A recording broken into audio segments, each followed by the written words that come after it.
कैसे हैं दोस्तों, मेरे प्यारे छात्रों। आज हमारा बीटीसी का थर्ड सेमेस्टर का थर्ड ही लेक्चर है। इससे पहले 2 लेक्चर मैंने आपको दिए हैं। समावेशी शिक्षा एवं विशिष्ट आवश्यकता वाले बालकों की शिक्षा, निर्देशन एवं परामर्श से 2 लेक्चर मेरे हो चुके हैं। तीसरा लेक्चर ये है। इसमें मैं बताऊंगा आपको कि शैक्षिक रूप से पिछड़े कमज़ोर बच्चों के लिए किस प्रकार से शिक्षा देनी चाहिए, यानी कि बैकवर्ड्स चिल्ड्रंस के लिए किस तरह से शिक्षा देनी चाहिए। पहले तो ये समझ लेते हैं कि पिछड़े बच्चे किस तरह से होते हैं, किस प्रकार से होते हैं। देखिए, पिछड़े बच्चों से अभिप्राय शैक्षिक रूप से पिछड़े बच्चों के रूप में लगाया जाता है। पिछड़े बच्चों को परिभाषित करने के लिए बुद्धिलब्धि IQ के स्तर को योग नहीं किया जाता है, बल्कि निष्पत्ति या शैक्षिक लब्धि को आधार माना जाता है। यानी कि बच्चे के अचीवमेंट्स या जो भी उसने अपने कक्षा में सीखा, जो भी उसकी सीखने की एक गति है, उसके आधार पर या शिक्षण उपलब्धि के आधार पर, जिसे 2-3 परिभाषाओं से हम समझ सकते हैं। वार्टन हार्ट के अनुसार पिछड़े बच्चे वे होते हैं जिनकी शैक्षिक उपलब्धियां उस स्तर से निम्न स्तर की जाती हैं जिनके लिए यह योग्य होते हैं, यानी कि उस लेवल तक की अचीवमेंट इनकी नहीं हो पाती जिसकी अपेक्षा की जाती है। तो सिरिल बर्ड के अनुसार पिछड़े बच्चे वह हैं जिसकी शैक्षिक लब्धि यानी बुद्धि लब्धि या शिक्षा अंक 85 से कम हो, यानी कि IQ का लेवल उनका 90 से कम हो। 90 का मतलब देखिए, 90 से 110 हमारे सामान्य बच्चे होते हैं और 90 से नीचे यानी 85 इसमें लिखा है, उससे नीचे वाले बच्चे पिछड़े बच्चे होते हैं। तो TKN मेनन के अनुसार भारतीय स्थिति में पिछड़े बच्चे वो हैं जो अपनी कक्षा की औसत आयु से 1 से अधिक वर्ष बड़े हों, यानी कि अपनी क्लास में और बच्चों के मुकाबले ज़्यादा उम्र के बच्चे हों। तो कह सकते हैं कि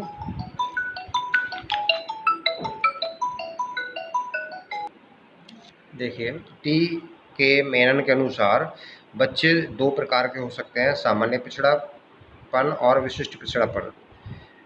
सामान्य पिछड़ापन इस प्रकार के बच्चे सभी पक्षों में पिछड़ा दिखाई देता है। वह लगभग कक्ष के सभी विषयों में पिछड़ जाता है। पाठ्यक्रमांतर क्रियाओं से उसे कोई सफलता नहीं मिलती या वह उनमें भाग नहीं लेता है। विशिष्ट पिछड़ापन इस प्रकार के पिछड़ेपन में बच्चे किसी एक विशेष या पक्ष में पिछड़ता है। वह सभी विषयों में पिछड़ने के बजाय किसी विशेष विषय में किसी कारणवश वह सामान्य बच्चों के साथ नहीं चल पाता है और वह उस विषय में उनकी तुलना से पिछड़ जाता है। तो शैक्षिक रूप से पिछड़े बच्चों की पहचान कैसे करेंगे? हम बहुत सारे तरीके हैं, जैसे हम पिछले लेक्चर में देखते आए हैं। विभिन्न परिस्थितियों एवं व्यवहार का ज्ञान, शैक्षिक पिछड़ेपन के बाह्य कारणों का पता लगाने के लिए बच्चों के सामाजिक आर्थिक स्तर, माता पिता का शिक्षा का स्तर एवं सत्र में बच्चे की उपस्थिति, विद्यालय में प्रवेश का समय, विद्यालय का वातावरण, शिक्षकों का शैक्षिक ज्ञानात्मक स्तर, प्रयोग में लाई जाने वाली शिक्षण विधियों एवं उपकरणों आदि का ज्ञान सहायक सिद्ध हो सकता है। व्यक्तिगत बुद्धि परीक्षण, मनोवैज्ञानिकों ने पिछड़ेपन का कारण बच्चों का मंद बुद्धि होना पाया है। बुद्धि अर्जन के लिए उनके आयु वर्ग के लिए उपलब्धि मानकीकृत परीक्षण पर मानसिक आयु ज्ञात कर ली गई है और इसके बाद गणना निम्न सूत्र के द्वारा की जाती है। देखिए, बच्चे की IQ का पता करने के लिए फार्मूला है हमारे साइकोलॉजी में, मनोविज्ञान में, कि बुद्धि लब्धि को पता करने के लिए हम लिखते हैं सबसे पहले उसमें मानसिक आयु। मानसिक आयु का मतलब है उसकी दिमागी आयु और वास्तविक आयु से भाग दे देते हैं और मल्टीप्लाई 100 से कर देते हैं। तो इसको कहते हैं हम यानी mental age upon chronicle age, यानी कि मानसिक आयु अपॉन वास्तविक आयु गुना। तो ये फार्मूला है। कई बार आपसे बुद्धि लब्धि का फार्मूला पूछ लेते हैं, 1 नंबर में 2 नंबर में क्वेश्चन आ जाता है, तो इसको रट लीजिएगा कि IQ = MA/CA × 100।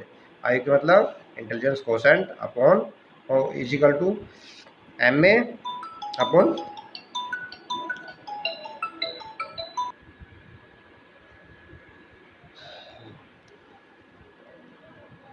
बुद्धि। व्यक्तिगत बुद्धि परीक्षण के बाद आता है हमारा मानकीकृत उपलब्धि परीक्षण, यानी कि शैक्षिक रूप से पिछड़े बच्चों को पहले से स्थापित परीक्षणों द्वारा पता लगाया जा सकता है। यानी कि साइकोलॉजी में बहुत सारे ऐसे टूल्स बन चुके हैं जिससे बच्चों के पिछड़ेपन का पता लगाया जा सकता है। इनको हम कहते हैं मानकीकृत उपलब्धि परीक्षण। उपलब्धि परीक्षण छात्र द्वारा दी गई परीक्षा में प्राप्तांकों के आधार पर सांख्यिकी विधि यानी औसत या सामान्य से अंतर ज्ञात कर शैक्षिक रूप से पिछड़े बच्चों का पता लगा सकते हैं। यानी दूसरे सामान्य बच्चों के कंपेयर में, कहने का मतलब यह है। सामूहिक परीक्षण अध्यापक द्वारा कक्षा कक्ष में सामूहिक बुद्धि परीक्षण का प्रयोग किया जा सकता है और यह शाब्दिक एवं अशाब्दिक दोनों प्रकार का हो सकता है। वर्बल नॉन वर्बल दोनों प्रकार हो सकता है। अन्य मनोवैज्ञानिक परीक्षण कभी कभी बच्चे के पिछड़ेपन का कारण शैक्षिक या बौद्धिक न होकर मनोवैज्ञानिक होता है। देखिए बहुत बढ़िया बात है। कई कारण ऐसे नहीं होते कि उपलब्धि नहीं कर पा रहा, लेकिन साइकोलॉजी होता है कि मन बुद्धि किसी और कारण से हो।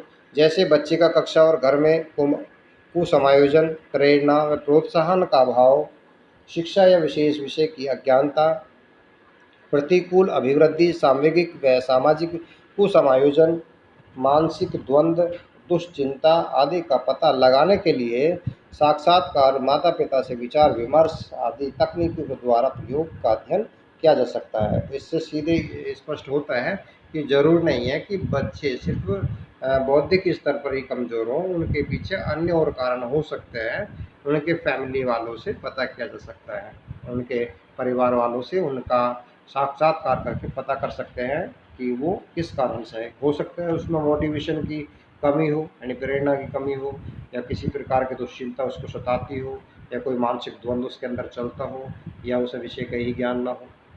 तो इस तरह की कोई समस्या हो सकती है। शैक्षिक रूप से पिछड़े बच्चों की शिक्षा, तो शिक्षा की व्यवस्था कैसी होनी चाहिए बच्चों की, तो सबसे पहला आता है सहानुभूति पूर्वक व्यवहार द्वारा धीमी गति से पढ़ाना, व्यवहारिक प्रशिक्षण देना, विशेष विद्यालयों की व्यवस्था करना, सर्वदृश्य साधनों का प्रयोग करना, आत्मविश्वास में वृद्धि कराकर, विशेषज्ञ द्वारा शिक्षा, छोटी कक्षाओं एवं उपयुक्त निर्देशन देकर, पिछड़ेपन का पता लगाकर उसके निवारण द्वारा, श्रेणीहीन कक्षा के द्वारा, उपचारात्मक कक्षाओं के द्वारा, सरल एवं रचनात्मक विषयों के अध्ययन से, क्रियात्मक विधियों के प्रयोग द्वारा कक्षोन्नति यानी पूरे वर्ष के कार्य पर निर्भर होता है कि उसे प्रमोट कर दें। बार बार बताया जाना, अभिलेख रखना, बच्चे की एक तरह से केस स्टडी करना, उसका पूरा डाटा रखना, मानसिक स्वास्थ्य पर विशेष ध्यान देना, दूषित शिक्षा प्रणाली में सुधार करना, राज्य की ओर से सुविधा प्रदान कर, ऐसे बच्चों के लिए राज्य सरकार भी कुछ सुविधाएं दे सकती है। और शोध कार्यों की प्रचुरता द्वारा ऐसे बच्चों पर शोध कार्य ज़्यादा से ज़्यादा किए जाने चाहिए ताकि हमें उनकी समस्याओं का पता चल सके। सभी का सहयोग आवश्यक, यानी कि एक दूसरे के कॉपरेशन द्वारा, और अभिप्रेरण प्रदान कर, अभिप्रेरण मतलब मोटिवेट, आर्थिक सहायता देकर, शैक्षिक परिभ्रमण द्वारा और मनोवैज्ञानिक निर्देशन द्वारा। तो इस तरह की ये शिक्षा थी हमारी, पिछड़े बालकों की शिक्षा कैसी दी जानी चाहिए। तो धन्यवाद। अगला लेक्चर फिर होता है हमारा